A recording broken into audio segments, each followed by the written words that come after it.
주님의 평안과 안녕이 여러분과 함께하기를 원합니다. 오늘 본문은 바다 한가운데서 펼쳐진 이야기입니다. 배를 타고 바다를 건너던 제자들이 갑자기 일어난 큰 노래, 죽음의 위기를 겪는 내용입니다. 어찌 보면 인생은 바다를 건너는 것과 같습니다. 바다는 그 깊이도 알 수 없고 언제 어떤 일을 마주하게 될지도 알 수 없듯이 인생도 마찬가지입니다. 우리는 언제 어떻게 될지 모릅니다. 누가 인생을 자신할 수 있단 말입니까? 우리 강릉북지방에 여자 목사님이 한 분 계십니다. 연곡 제일교회를 담임하는 민은주 목사님인데 20여 년 전에 이곳에 오셔서 결혼도 하지 않고 예수님의 순결한 신부가 되기를 원했던 아주 훌륭하신 목사님입니다. 얼마 전 자궁에서 혹이 발견돼서 서울 백병원에 입원을 했는데 다른 곳에 통증이 있어서 지금 MRI 검사 결과를 기다리고 있다면서 저하고 2주 전에 통화를 했습니다.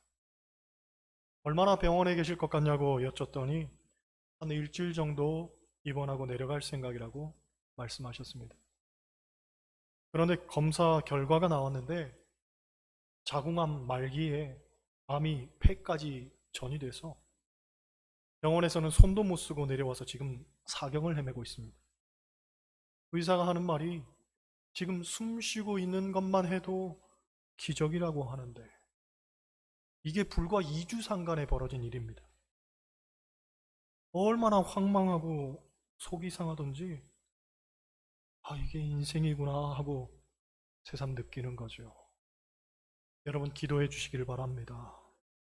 민은주 목사님, 지금 정말 기도밖에는 다른 방법이 없습니다. 안타깝게도 우리의 인생이 그렇죠. 내 맘대로 될 것 같지만 전혀 그렇지 않습니다. 어느 날 문득 세찬 풍우가 불어닥치면 감당이 안 되는 겁니다. 본문을 보면 제자들이 배를 타고 가다가 풍랑을 만납니다. 제자들 가운데에는 어부 출신도 많았습니다. 그들은 바다에 대해서 잔뼈가 굵은 사람들이었습니다. 이를테면 소위 전문가들이었죠. 하지만 바다에서는 전문가도 소용이 없었습니다. 배가 물결에 덮이게 되니 어찌할 방도가 없었고 다만 우리가 죽겠나이다 하고 소리치기에 바빴을 뿐입니다. 여러분, 우리는 여기서 인간의 한계와 실존을 보게 됩니다. 즉 인생은 경험이나 전문성 가지고만 사는 것이 아니라는 얘기죠. 나름 바다에 대해서는 알 만큼 아는 이들이었는데도 결국 광풍 앞에서는 어떻게 해볼 도리조차 없었습니다. 평생 배를 타고 다니며 바다에서 살았어도 결정적인 순간에는 이게 아무 소용이 없는 거죠. 그러니 사람이란 존재가 어떨 때는 참 대단해 보이기도 하다가도 어떨 때는 참 보잘것없게 느껴질 때도 있고 때로는 우습기까지도 한 겁니다. 보통 바다에 빠져 죽는 사람은 수영을 못하는 사람이 아니고 수영을 적당히 잘 할 줄 아는 사람이라고 합니다. 수영을 못하는 사람은 바다에 아예 안 들어가거나 아니면 들어가도 구명장비를 철저히 준비한다고 하죠. 그런데 수영을 적당히 할 줄 아는 사람은 나름 자기 과시가 있어서 내가 수영을 할 줄 아는데 하는 생각으로 뛰어들다가 잘못되는 경우가 많다는 겁니다. 그런 경우 자기가 가진 지식과 배움이 도리어 자기를 위험에 빠뜨리게 되는 결과를 빚게 되는 거죠. 이단에 빠지는 사람도 마찬가지입니다. 근본적으로 나는 어리석습니다, 나는 무지합니다 하는 사람은 이단에 빠지지 않습니다. 그런데 오히려 지식이 있다고 하고 배움이 많다고 하는 사람들이 그 지식적 욕구를 충족시키기 위해서 교만이 머리를 드는 거죠. 늘 말씀드리지만 많이 안다고 좋은 게 아닙니다. 하나라도 알면 그것을 실천하고 행하는 것이 더 중요합니다. 그리스도인은 삶을 살아내는 사람이지 많은 지식을 갖춘 사람이 아닙니다. 삶을 제대로 살아내려고 하지 않으니까 오히려 지식이 교만으로 변질돼서 스스로의 발목을 잡게 되는 겁니다. 오늘 본문에 대해서 성경학자들은 이런 이야기를 합니다. 바다에 대해서 익숙했던 제자들이 바다에 큰 놀이 일어날 줄을 몰랐을까? 물론 그랬을 수도 있지만 아닐 수도 있었을 거라고 말합니다. 날씨가 심상찮았을 수 있고 구름이 몰려왔을 수도 있습니다. 또 시기적으로 얼마든지 광풍이 갑자기 몰려올 수도 있는 그런 시기였습니다. 하지만 제자들은 생각했을 거지요. 괜찮아. 늘 그래왔어. 지금은 안 그러겠지. 빨리 건너가면 괜찮겠지. 하면서 자기들의 경험을 과신했고 결국 운에 맡겼던 거죠. 그러다가 갑자기 찾아온 광풍 앞에 고꾸라지고 말았던 겁니다. 여러분, 인생이라는 바다에서는 누구도 전문가를 자처할 수 없습니다. 남들에게 감나라 대추나라 하고 참견 잘하는 사람도 정작 자기의 삶은 제대로 꾸려가지 못하는 경우를 우리는 허다하게 봅니다. 오늘 본문의 제자들도 자기들의 경험을 믿었겠지만 정작 위기 앞에서는 아무 소용없었습니다. 결국 그들이 기댈 곳은 주님밖에는 없었죠.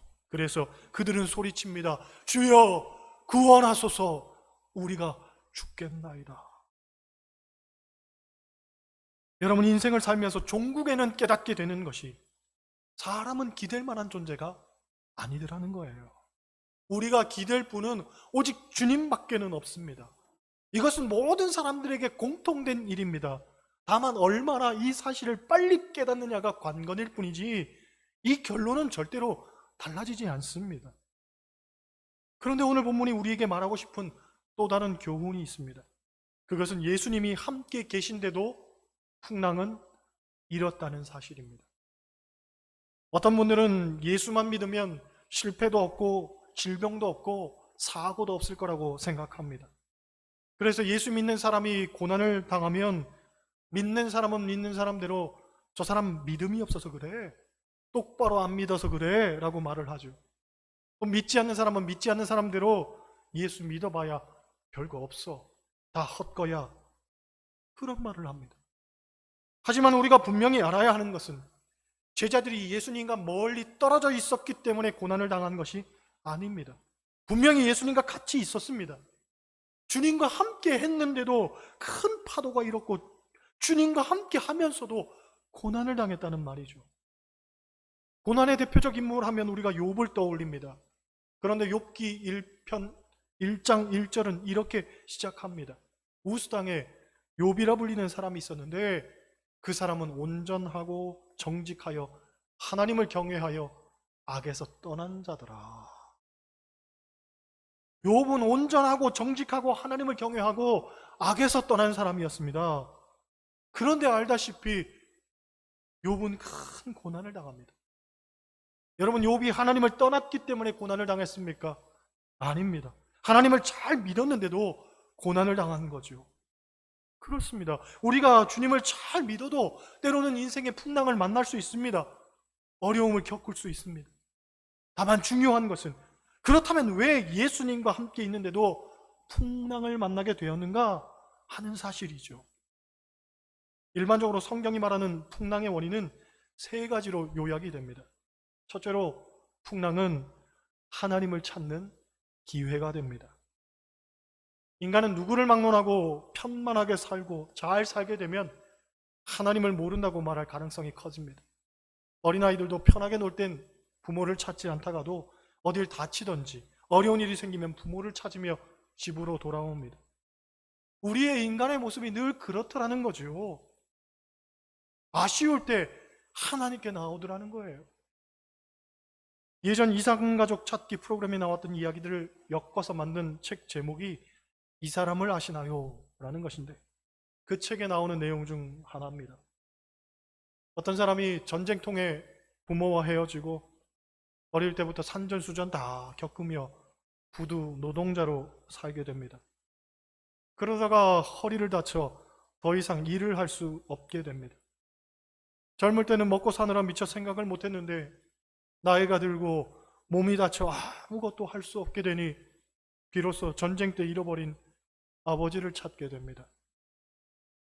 그런데 무슨 운명이 이렇게 고약했던지 아버지는 다른 도시도 아니고 같은 도시에서 상당한 재력을 가진 사업가로 살고 있었습니다. 우여곡절 끝에 아들을 만난 아버지가 몇 가지 확인 질문을 합니다. 우리 아들은 어릴 때 무릎을 크게 다친 적이 있는데 무릎에 상처가 있습니까? 물으니 상처가 있다는 거예요. 그러면서 바지춤을 걷어 올려 보입니다. 고모가 집에서 함께 살았는데 고모 이름이 혹시 생각이 납니까? 물으니 아마 고모 이름이 말자였던 것으로 기억이 난다고 이야기합니다. 이내 아버지 눈에 눈물이 막 흐르기 시작하더니 하나만 더 물어보자고 합니다. 내가 부산 역전에서 아들을 잃어버렸는데 그 당시 상황이 기억이 납니까? 물으니 아들이 대답하지요. 역전에서 아버지가 화장실 가신다고 가셨는데 아무리 기다려도 오지를 않아서 아버지를 제가 찾아 나섰어요. 아니, 아이고 맞네. 내가 화장실 갔다가 그만 아들 잃어버렸는데 그러면서 부둥켜 안고 얼굴을 부빕니다. 한참을 그렇게 울던 아버지가 아들에게 말하죠. 그렇게 고생을 하며 살았는데 왜 진작에 아버지 찾을 생각을 하지 않았나? 왜 진작에 그 생각을 안 했나? 아들이 대답합니다. 먹고 사느라 바빠서 미처 생각을 못했어요. 여러분, 아들은 아버지가 있었는데도 고아처럼 외롭게 살았습니다. 부유한 아버지가 있었는데도 가난하고 비루한 삶을 살았습니다. 그가 왜 그렇게 살아야만 했습니까? 이유는 하나죠. 아버지를 찾지 않았기 때문입니다.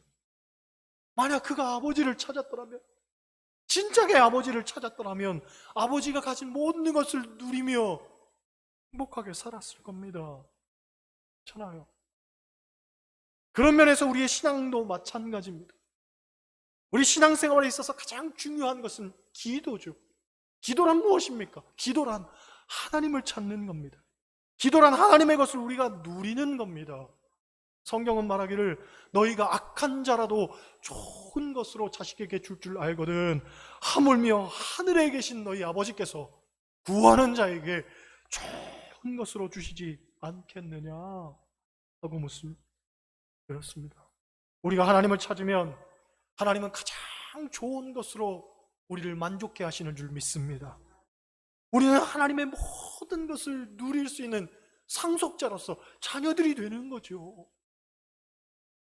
하나님만 찾으면 되는데, 더 늦기 전에 하나님만 찾으면 되는데 왜 우리는 하나님을 찾지 않는 거예요?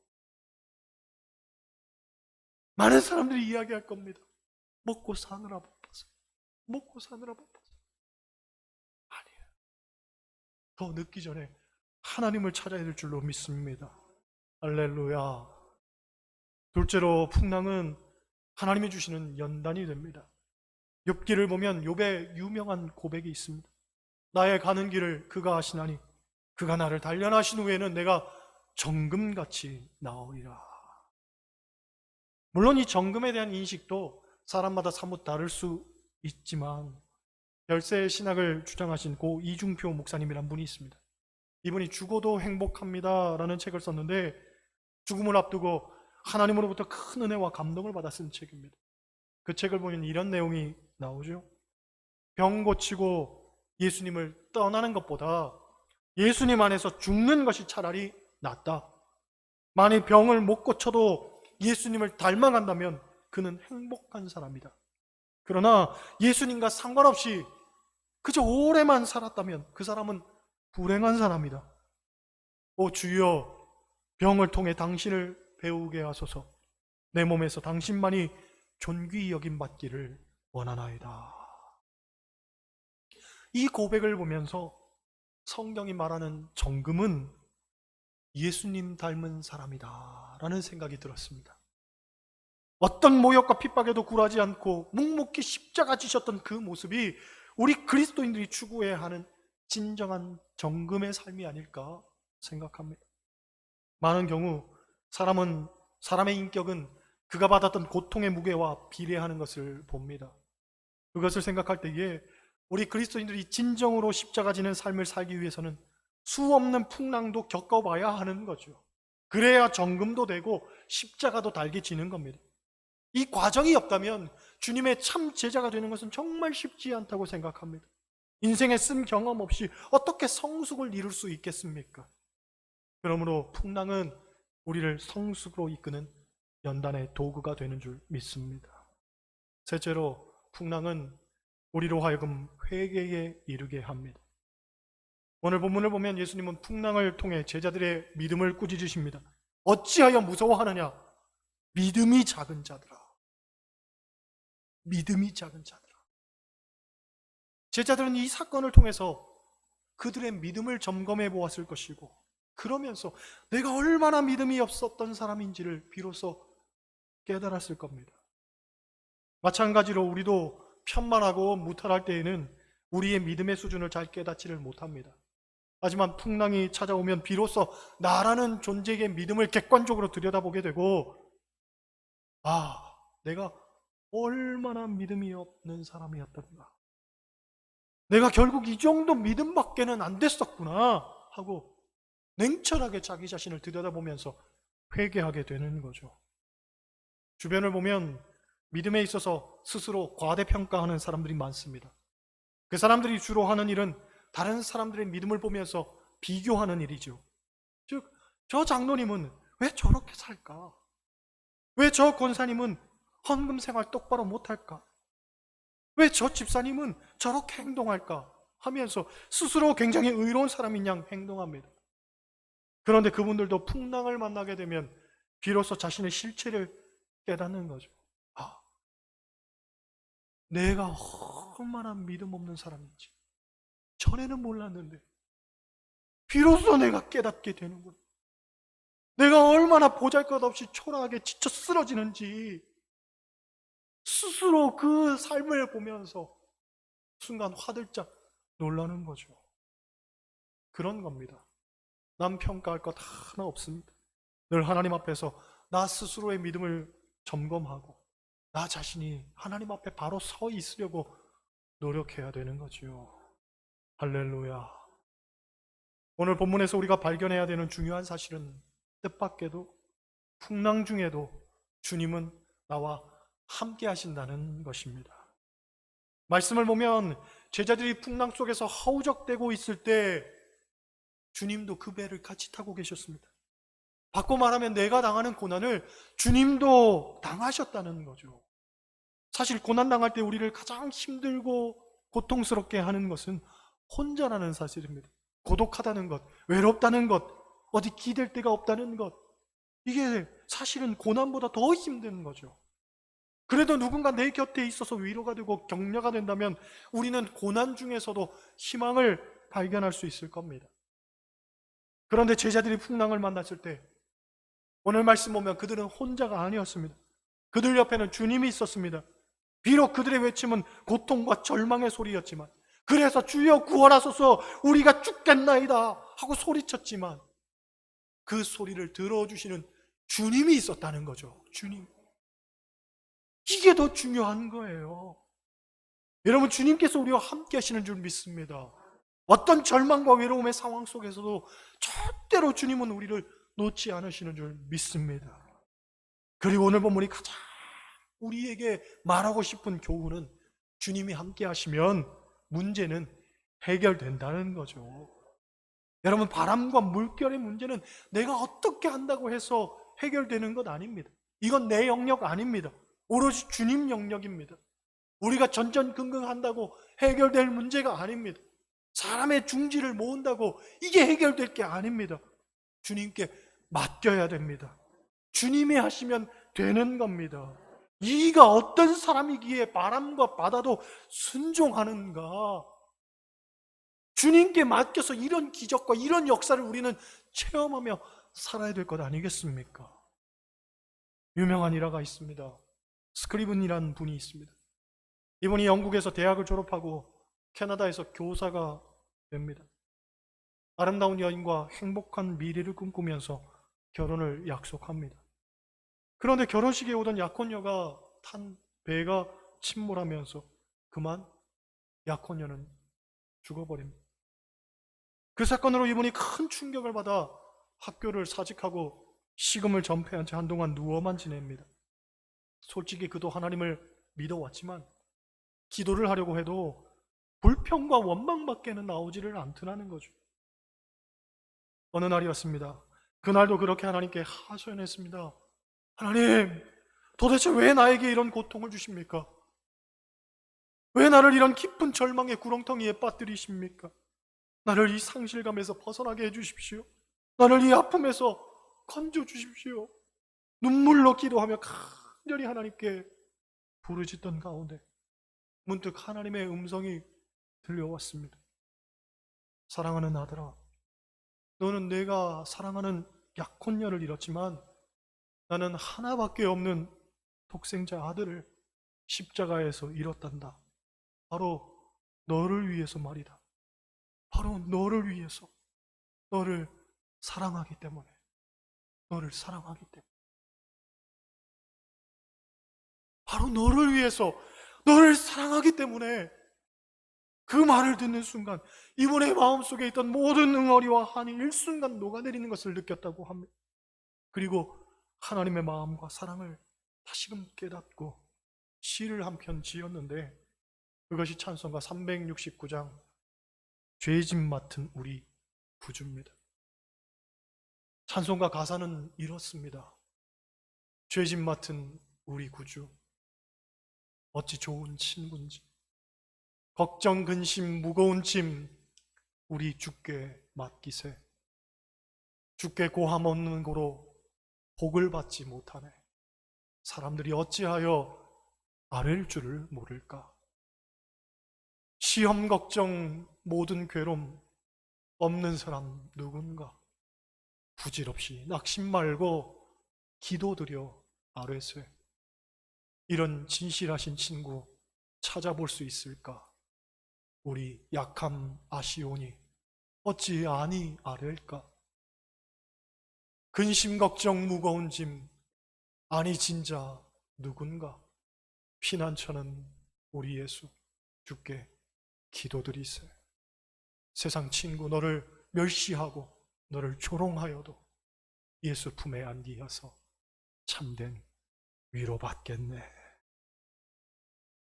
여러분, 풍랑 속에서도 우리를 위로하시고 우리의 모든 문제를 담당하시며 우리에게 평강을 주시고 절대 희망을 주시는 그 주님만 바라보면서 우리의 삶의 모든 풍랑과 고난을 능히 헤쳐가시고 이기시고 잠잠케 하시는 그 기적을 날마다 체험하며 승리하는 삶 되시길 주님의 이름으로 간절히 축원합니다.